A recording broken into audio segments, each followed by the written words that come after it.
Hello good morning साथीहरू र आज तपाईहरुलाई म श्री राम मन्दिरको पुरानो मन्दिर जो गिद्दा पहाडमा अवस्थित छ है त्यो मन्दिरका केही तपाईहरुलाई म झलकहरु देखाउन गइरहेको छु।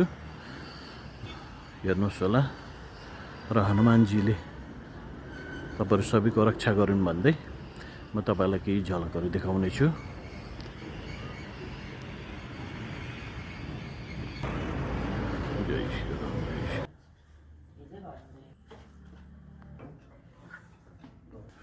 यस्तो छ तपाईको मन्दिर भित्र चाहिँ है हेर्नुस् है